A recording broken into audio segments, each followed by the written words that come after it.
तुरंत भगवान ने कहा मां, बोले हाँ। पिताजी से कहो मैं नंदगांव छोड़ के आवे। माताजी ने कहा अजीब आदमी हो तुम, पैदा होते आदर मारने लगे। भगवान ने ये तो नहीं कहा कि तुम आंख बंद करके बैठी थी तभी हम जा रहे हैं। अगर तुम्हारी आंख खुली होती हम जाते ही क्यों? और जब तुमको मेरी इच्छा ही नहीं है, अगर मेरी इच्छा थी तो हृदय से लगा करके मुंह को पुचकार करके गोदी में लिटा करके आंख क्यों बंद करी तुमने? हमें देखते, हमें मालूम हो गया तुम्हें मेरी आवश्यकता ही नहीं है। आंख बंद करने का आशय पट, आवरण। अगर आवरण डालोगे तो ईश्वर जीवन में आने वाला नहीं। माता जी ने कहा अजीब आदमी देख नहीं रहा, ये बेड़ियां, हथकड़ियां, कड़ियां, ये बड़े बड़े ताले, ये बड़े बड़े गेट, बड़े बड़े पहरेदार। भगवान ने धीरे से कहा मां, इसकी चिंता मत करो, पिताजी से कहो हमें सिर पे धारण करो। अच्छा, किस पात्र में रखा था? हाँ जी, टोकरी, कोई कोई कहता सूप। अच्छा ये बताओ, ये जेल में सूप आया कहां से? जब आज के नेता लोग जेल में काम नहीं करते हैं तो कृष्ण का बहनोई क्या जेल में काम करता होगा? हमने जेल में कथाएं की हैं, इंदौर जेल में कथा की, भोपाल जेल में कथा की, उज्जैन में जो बैरागढ़ जेल उसके अंदर कथा की मैंने। हमें तो कोई भी नेता काम करते नहीं दिखा वहां, परे परे पैर दबवाते हैं उल्टा, क्योंकि वहां सब पैसे का है खेल। पैसा दो तो कैंटीन से खाना आएगा, पैसा ना दो तो उसी को ऊपर भोज में लगा दिए जाओगे। हम तो देख आए रहे को, लेकिन वैसे नहीं गए जेल में, कथा करने गए नहीं, जेल में गए। क्योंकि हम रहते थे, बुला लेते थे लोग, आ जाओ महाराज सुनाओ, और हम तो कहते कथा यहाँ नहीं, कथा जेल में होनी चाहिए। क्यों? जब गर्म लोहा होता है उस पर ठोंक पड़ेगी तो सुधार हो जाएगी। वहां सब बैरागी है, ऐसे रोते हैं महाराज, थोड़ा शोर से लगाओ महाराज, एक बार यहाँ से निकाल दो, जिंदगी में यहाँ आऊंगा नहीं। ऐसे रोते हैं तो हम कहते भैया मेरा यहाँ सोर्स नहीं है। फिर उनको हनुमान चालीसा दे आते हैं, फिर सुंदरकांड दे आते हैं, सुनाओ भगवान तो शायद यही सुने तो क्यों? अब रो रहे क्या करें? अच्छा, अब मेरा तो इतना प्रभाव है नहीं कि हम जेलर से कहें और जा करके उनका मुकदमा लड़े, यहाँ तो अपनी आफत है बचाना। है कि नहीं? क्यों? वहां जाओ तो फोन भी बंद करवा देते हैं, बोलना मत किसी से, बस गद्दी पर बैठो, कैमरा लगे, फालतू मत बोलना किसी से। वो तो हम पे अंकुश लगाए बैठे हैं, तो हम उनकी कैसे सुने भाई? वो अलग का विषय है। देखो, सूप माने सार। जैसे सूप से माताएं जब गेहूं चना पछोड़ती हैं तो चना इधर रहता है भूसा, तो सूप माने सार। जब आप सार ग्रही बनोगे तो ईश्वर को पाओगे। साधु ऐसा चाहिए जैसा सूप स्वभाव और सार सार को गईले थोथा दे जाए। सभी कथाओं में जाओ, सभी सत्संगों में जाओ, सभी प्रवचनों में जाओ, जो अच्छी बात मिले उसे जीवन में लेकर के आओ। जैसे हम कहते हैं इस्लाम धर्म से शिक्षा लेनी चाहिए भाईचारा की, सिख धर्म से शिक्षा लेनी चाहिए सेवा की, जैन धर्म से शिक्षा लेनी चाहिए अहिंसा की। है कि नहीं? शिक्षा लो भाई, जिस धर्म में आप जाओ जो अच्छी बात मिले ले आओ। साधु ऐसा चाहिए जैसा शुभ स्वभाव और सार सार को गईले अथोता दे उड़ाए। तो शुभ माने सार, जब सार ग्रही बनोगे तब ईश्वर को पाओगे। और जैसे भगवान को सूप पे रख करके सिर पे रखा, बेड़ियां, हथकड़ियां, कड़ियां कट गई, ताले खुल गए, गेट खुल गए, पहरेदार जग गए। जो सो रहे, जो जग रहे थे वो सो गए। जैसे पहरेदार सोए, भगवान को लेकर के बसदेव जी चले हैं। उसी समय मेघ भाग करके समुद्र के पास गए। मेघ भाग करके समुद्र के पास गए और जा करके कहा कि जो प्रभु आप में शयन करते हैं, जो प्रभु आप में शयन करते हैं, आज बाल रूप लेकर के प्रकट हुआ, हमें थोड़ा जल दे दो उसके परिछन निछावर के लिए। तो शिक्षा मिली, अधर्म कर करके अगर धन कमाओगे, अगर धर्म का कोई काम करोगे तो 100 गुना बुरा परिणाम पाओगे। क्योंकि एक भी ग्रंथ में ये बात नहीं लिखी गई है कि अधर्म करके पैसा कमाओ, फिर मंदिर बनाओ, फिर कथा करवाओ, फिर भंडारा करवाओ, फिर जागरण करवाओ, फिर अमरनाथ जाओ, ऐसा कहीं लिखा। अधर्म कर करके पैसा कमाओगे, अगर कोई धर्म का काम करोगे तो 100 गुना बुरा परिणाम भरोगे, 100 गुना बुरा परिणाम भरोगे। देखो ये आपके सामने प्रमाण। मेघ भाग करके समुद्र के पास गए, जल लेकर के आए, आकर के भगवान पे परिछन निछावर करने लगे, और जैसे भगवान पे परिछन निछावर करने लगे, उसी समय लक्ष्मण जी ने मन में सोचा, बड़े हैं तो क्या हुआ, हम बड़े हैं तो क्या हुआ। भाई आप लोग कथा सुनना नहीं चाहते हैं, या इच्छा हो तो बताओ, विराम कर दें। क्या करना है मैक्स को तुमको? अरे जाओ यहाँ से, जो भी है ये खटपट थोड़ी मुझे देख लो। मैं तो कहता इच्छा ना हो तो बताओ, अभी छुट्टी कर दें। अपनी तो कमरे में देख के आओ, झोला नहीं खोलते हैं, पता नहीं कब हमें भागना पड़ जाए। कम से कम 20 जगह हम कथा बीच में छोड़ के चले आते हैं। तो अपनी आदतें कुछ अलग हैं, इसीलिए मैं कहता हूँ 4 दिन निभाए 3 दिन और निभा दो। थोड़ा देखते रहना। आप कमरे में देख करके आओ, झोला हम कभी खोलते नहीं, अपना तैयार रखते हैं, पता नहीं कब नंबर आ जाए। कई बार तो हम कथा करने जाते, अब तो नहीं, पहले बिजली कथा करते थे। कई बार तो मुझे बुलाया गया था गालियां देने के लिए, तो हम कहते थे किराया पहले दे दो मेरा, पता नहीं कब मंच से भागना पड़े। लेकिन अब हम आपसे प्रेम से कथा कर रहे हैं, तभी तो आप हमारी बेकदरी कर रहे हैं।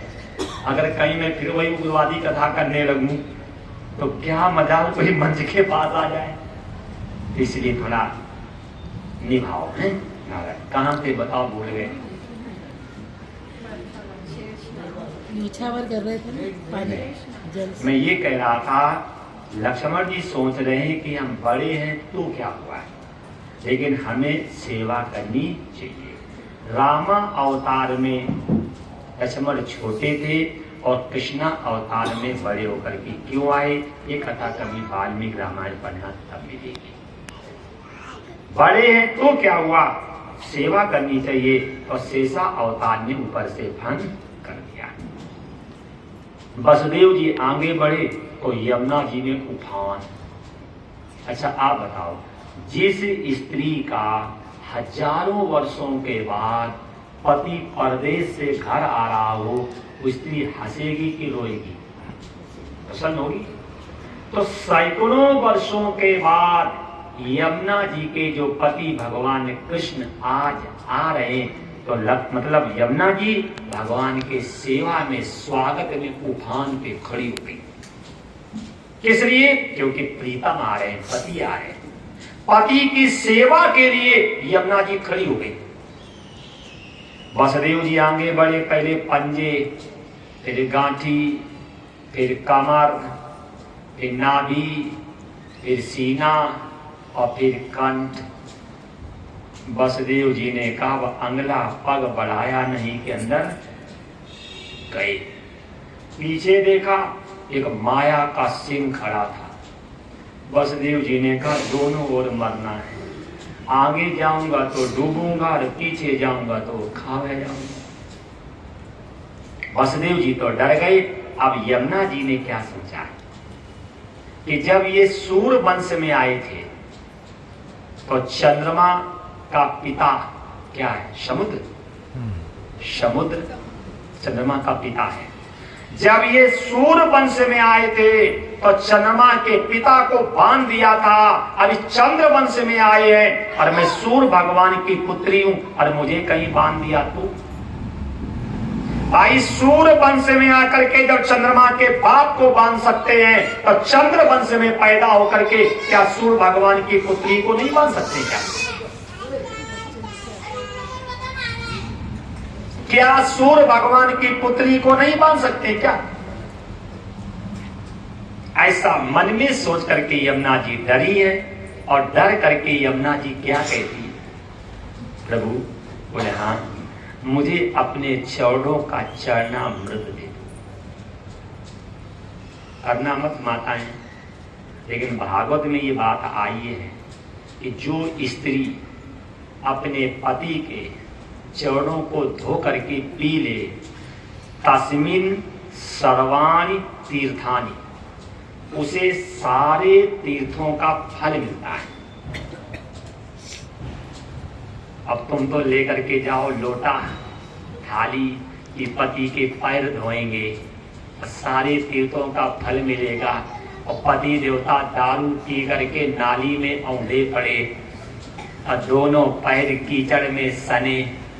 अब बोलो धोगे तो क्या पुण्य मिलेगा कि बीमारी लगेगी? है? देखो ये मैं इसलिए कह रहा हूं, अगर स्त्री आपको परमेश्वर मानती है तो हमें परमेश्वर के लक्षण भी होने चाहिए, है कि नहीं? अगर स्त्री आपसे प्राणनाथ कहती है, स्वामी कहती है, तो आपकी भी जिम्मेदारी बनती है उसे प्राणेश्वरी कहो, उसे गृह स्वामी कहो। क्यों? क्योंकि ताली एक हाथ से नहीं बजती है। अगर माता जी आपको प्राणनाथ कहते हैं तो आपकी भी जिम्मेदारी प्राणेश्वरी कहो। अगर स्वामी पत्नी आपकी स्वामी कहती है तो आपकी भी जिम्मेदारी है आप उसे स्वामिनी कहो, तब तो घर में शांति आएगी। अब वो आपको परमेश्वर कहे तुम कहो हाँ भूतनी, तो बात बनेगी क्या? नहीं बनेगी। तो शिक्षा ले लेना। भागवत में ये बात दी है कि जो स्त्री अपने पति के चरणों को धोकर के पी ले उसे सारे तीर्थों का फल मिलता है। लेकिन चरण धोकर के मत पीना, एक कम से कम मुंह की बात को मानते रहना। जो मुंह की बात कहे कम से कम वो बात मानते रहना।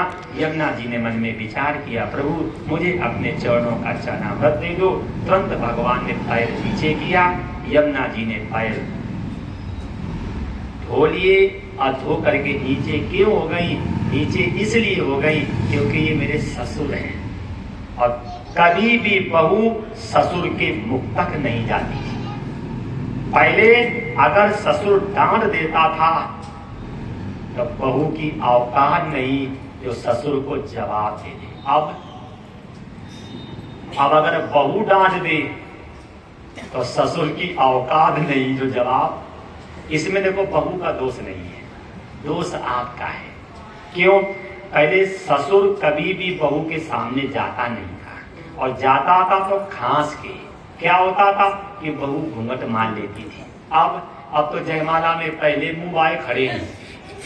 बोलो, जब आपने अपने आप अपनी मर्यादा त्यागी है, अगर आप मर्यादा में रहे होते, अगर घर में आपने अनुशासन रखा होता, तब पराये घर से आने वाली बेटी की औकात नहीं जो मर्यादा को त्याग देती। जब आप सबसे पहले अनुशासनहीन हो गए, खड़े मुंह आए, इसलिए बेटी घर चल, मुंह फाड़ फाड़ के जवाब देना, ना मानू तो थपड़िया देना। आशीर्वाद तो आप ही ने दिया। यमुना जी डर गई, यमुना जी नीचे हो गई, वसुदेव जी आगे गए, यशोदा जी लेटी हुई हैं, पीछे से योग माया लेती। वसुदेव जी मन में सोच रहे मैं कैसा पिता कि अपने पुत्र के लिए, मैं कैसा पिता हूं कि अपने पुत्र के लिए ये पराई कन्या मरवाने जा रहा हूं। ये विचार कब तक? जब तक सिर पे ईश्वर रहा तब तक। जैसे भगवान को लिटाया है उसी पात्र में कन्या लिटाई है, वापस आए हैं, बेड़ियां हथकड़ियां कड़ियां पड़ गई, ताले लग गए, पहरेदार जग गए, कन्या रोने लगी। शिक्षा लो, जब ईश्वर को सिर पे रखा तो बंधन कटे हैं, और जब माया को रखा तो बंधन बने। कन्या रोने लगी, कहां कहां कहां। सेवक भाग करके कंस के पास गए, महाराज आ गया, कौन? तेरा काल। जैसे कंस ने सुना अष्टम लाल आ गया, जैसे कंस तलवार लेकर के दौड़ा, सेवकों ने कहा महाराज ठहर जाओ। बोले क्यों? अष्टम लाल नहीं। बोले फिर? बोले लाली आई है। अष्टम लाल नहीं, अष्टम लाली आई है। कंस ने सोचा हो सकता लाली के पैदा हो लाल, वो मुझे मारे। कंस जेल में गया, देवकी से कन्या मांगी। देवकी रोने लगी, भैया हम जैसा दुखिया इस ब्रह्मांड में कोई नहीं होता। एक मैं मां हूं, मेरे 6 पुत्रों को तुमने पटक के मार दिया है, 7वीं संतान हमारी खंडित हो गई है, 8वीं में ये मेरी कन्या है। अरे कम से कम मेरी गोद सूनी मत करो। देवकी रो रही है, अपनी गोद की भीख मांग रही है।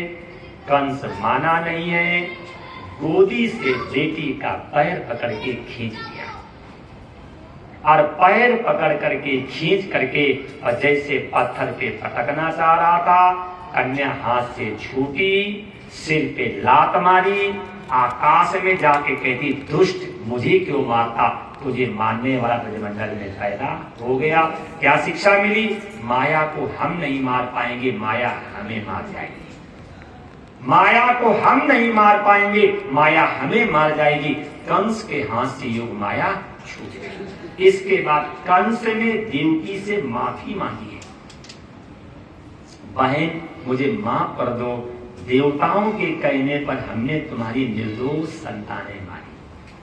जब कंस रोने लगा, एक माँ की ममता होती है, देवकी रो करके बोली भैया इसमें आपका दोष नहीं, इसमें मेरा दोष है। हमने किसी माँ की संतानों को मारा होगा, तभी तो हमारी संतानें मेरे आंख के सामने मरी। ये भी कथा देवी भागवत में मिलेगी कि देवकी वसुदेव ने कौन से ऐसे पाप किए थे जो इनके सामने संतानें पटक पटक के मारी गई। ये कथा देवी भागवत में कभी पढ़ लेना। इसके बाद देवकी ने माफ किया है, कंस बाहर आया है, फिर उसके वही उग्रवादी विचार बन गए। उसने पूतना को बुलाया, जाओ 84 कोस का जो ब्रजमंडल है, 6 महीने के बच्चों को विष देकर के मारो। ये आज्ञा दे दी गई।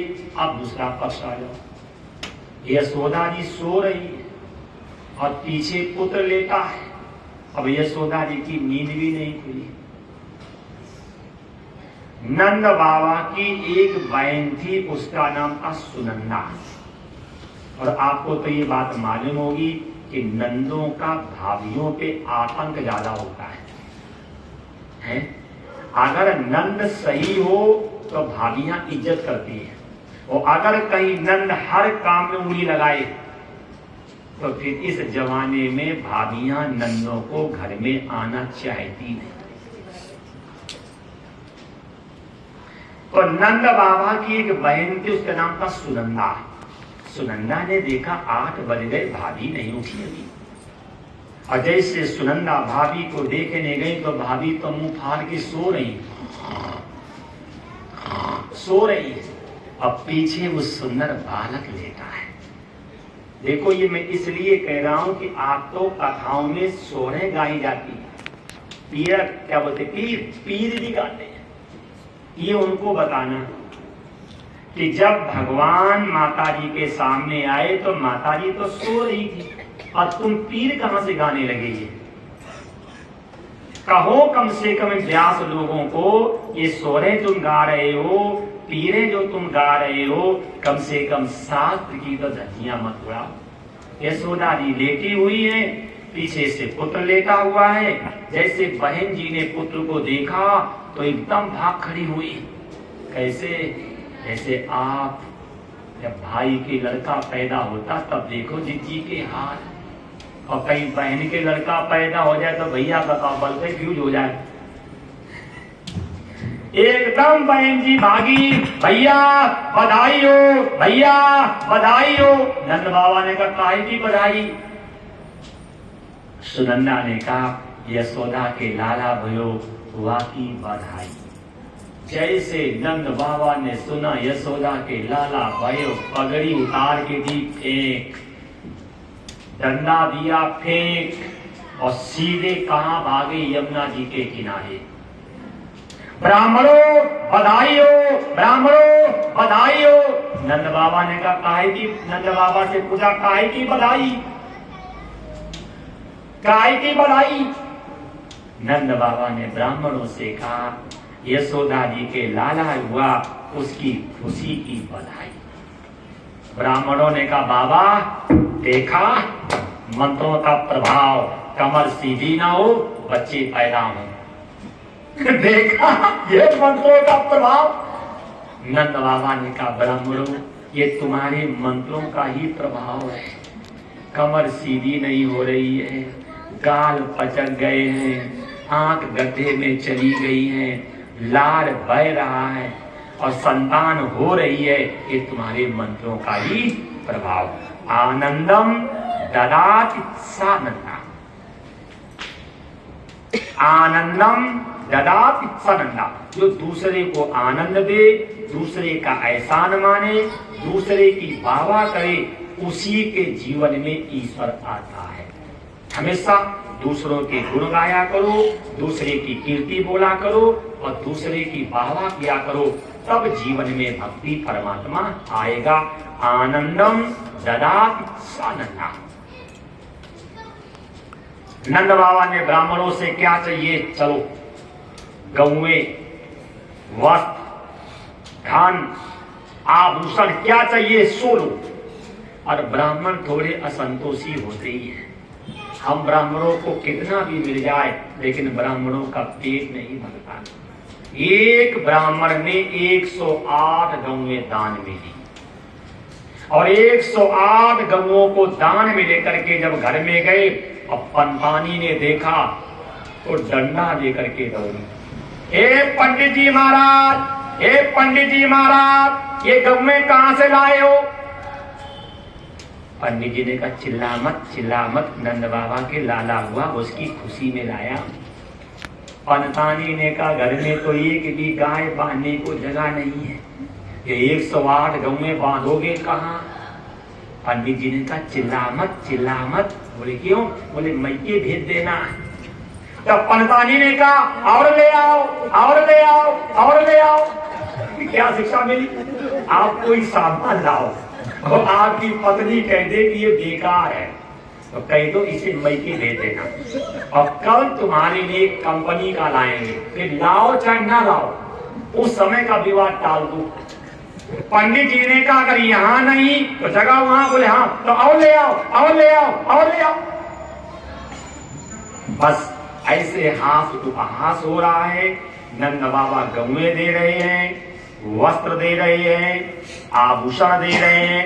ब्राह्मण लोग मुक्त कंठ होकर के नंद बाबा को आशीर्वाद दे रहे हैं। जियो करोड़ी वर्ष, जब तक सूर्य और चंद्रमा रहे तब तक आपके लाला का नाम रहे।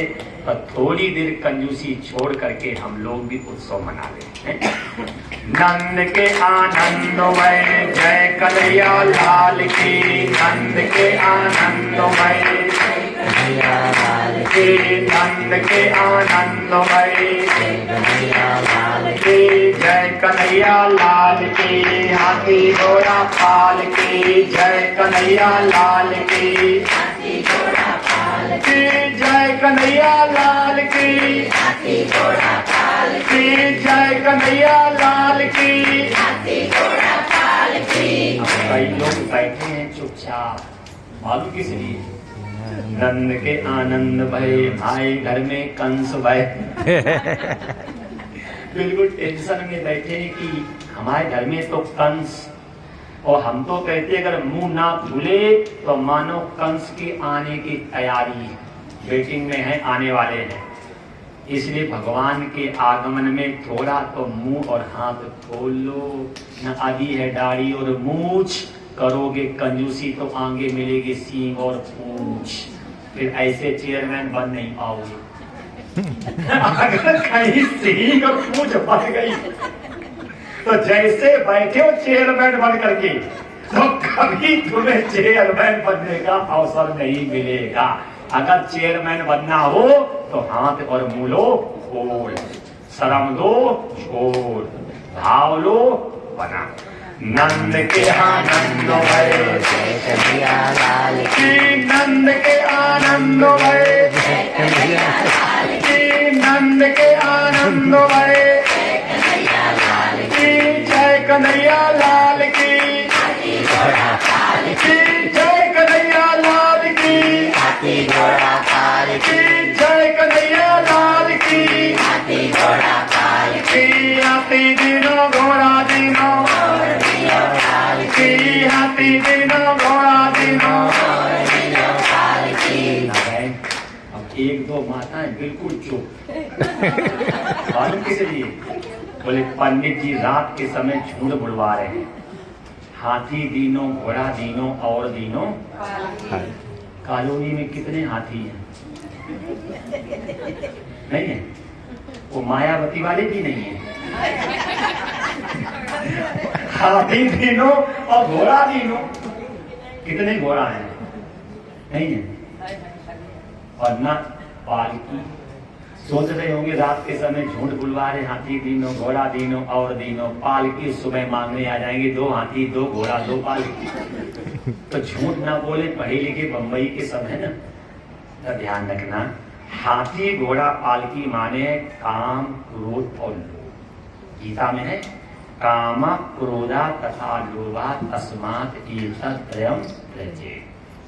कामी क्रोधी लालची इनसे भक्ति न होए, और भक्ति करे कोई सूरमा जात वरण सब होए। तो हाथी घोड़ा पालकी माने काम क्रोध और लोभ। और जब तक इनको छोड़ोगे नहीं तब तक ईश्वर के चरणों में प्रेम बनेगा ही नहीं। तो कम से कम इतने बड़े मक्खी चूस काहे बन रहे हो कि हम काम क्रोध और लोभ को छोड़ने को ही तैयार नहीं। और हम तो गुलाब से मांग रहे थे, आज चौथा दिन मैंने कहीं पैसे का नाम लिया। मैं तो सिर्फ एक ही काम कहता हूं, सिर्फ आप शांति से बैठो। इसके अलावा मेरे स्वभाव में कुछ भी मांगने की आदत नहीं है। और फिर भी आप इतने बड़े मक्खी चूस इतने बड़े मक्खी चूस कि चमड़ी चली जाए लेकिन दमड़ी ना जाए। और तुलसी बाबा ने कहा है, राम नाम के काम में बात चलावत और, तुलसी ऐसे जीव को नहीं नरक में, तो आप तो स्वर्ग में हो। राम नाम के आलसी और भोजन को होशियार, तुलसी ऐसे जीव को बार बार। अब हम नहीं धिक्कारेंगे, आपकी रोटी खा रहे हैं। समझदार को इशारा, भैंस को चाहिए चारा, तो आप लोग समझदार है तो इशारा करवाओ। ठीक, राम नाम के आलसी और भोजन को होशियार। इसलिए आपसे निवेदन है, 2 मिनट के लिए बोल लो ताकि जीवन में प्रभु का आगमन हो। इस कलयुग में ईश्वर प्राप्ति के लिए सबसे सरल, सबसे सुगम, सबसे सीधा, सबसे सस्ता अगर ईश्वर प्राप्ति का कोई उपाय है तो नाम संकीर्तन। कीर्तन का उल्टा होता नर्तकी, कीर्तन का उल्टा होता नर्तकी। और जैसे नर्तकी नृत्य करती है तो अपने सारे शरीर के अंग को तोड़ देती, जैसे कौन तीसरी देवी, कौन सा नागिन है, देखा होगा है। तो कीर्तन का उल्टा नर्तकी। जिस समय कीर्तन करें उस समय शरीर का एक एक अंग प्रफुल्लित रोमांचित होना चाहिए। वही मम गुण गावत पुलक। और उस समय हम ऐसे बैठे मक्खी चूस बन की, तो समझदारी नहीं है। बाकी तो आप हमसे ज्यादा पढ़े लिखे हैं।